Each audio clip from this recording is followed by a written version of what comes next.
As I start to speak, you will understand that I'm from Boston.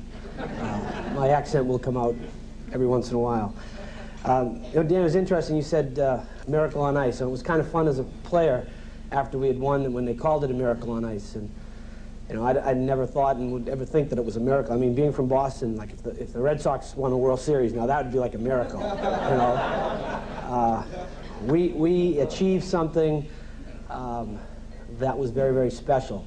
And I think what makes it special for me, and I've had obviously some time to think about it, it's been 14 years, was how it happened.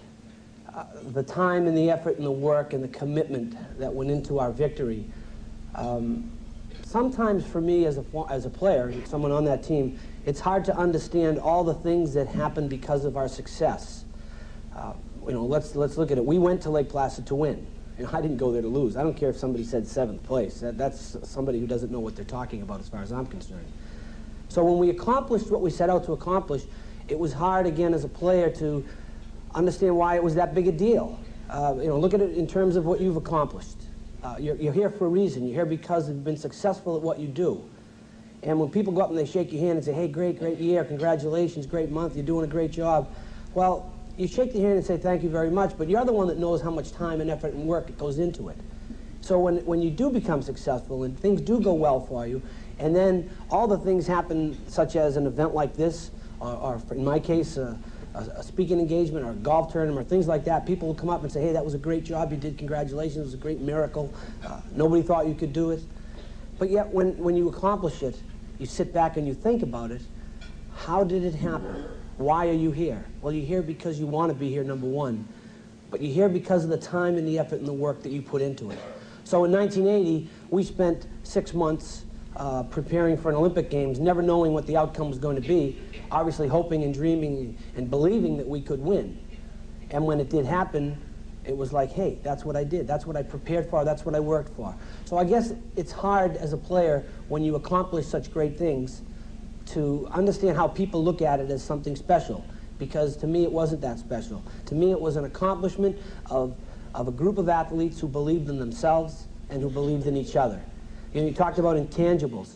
To me, the intangibles are what separates good teams from bad teams, good businesses from great businesses, good businesses from poor businesses. It's the people who have those intangibles.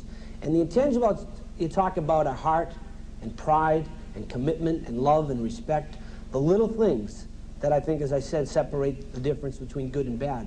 I remember when people picked us 7th place, what they did was they looked at our hockey team and said, okay, they're young, they don't have real good goaltending, they have really no international experience, they have nobody that's played in the Olympic Games before, they're going to try to learn a European system of hockey in 6 months. It can't be done, it takes years. This team will come in 7th. Well, as I said, you can't measure heart. You can't measure pride, you can't measure commitment. You can't measure the amount of work that somebody's willing to put forth. Sure, you can measure how fast I can skate, and you can measure how hard I can shoot the puck, but you can't measure what's inside of me.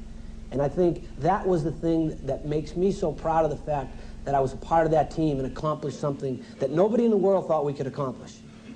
And it wasn't because of our abilities. I had a high school football coach that told me that ability and a dime gets you a cup of coffee. How many times are you around people with great ability and you look and say, boy, are they talented, but they never get the job done? I've seen it as a hockey player, and I've seen it in the business world. People who just have that great mind and they're real sharp and they can do everything, but they don't get the job done. For me as an athlete and part of that team, ability and a dime would get you that cup of coffee, because our abilities were 7th place, but our intangibles were 1st place. And I think you understand, because the success that you're having is because of your intangibles. It's not a fluke, it's not a miracle that you're here. It's here because of the time and the effort and the work that you've put in. So when I look at our victory in 1980, and I guess have the opportunity to come to events like this, I think the message I just try to talk about are those values. It's that work ethic. It's that pride. It's that commitment. It's the little things that separate you from somebody else. And you think about where you are now, just as I thought about many times how I was on that hockey team. How many people would like to be sitting where you are right now? How many people would like to be in a position to be where you are?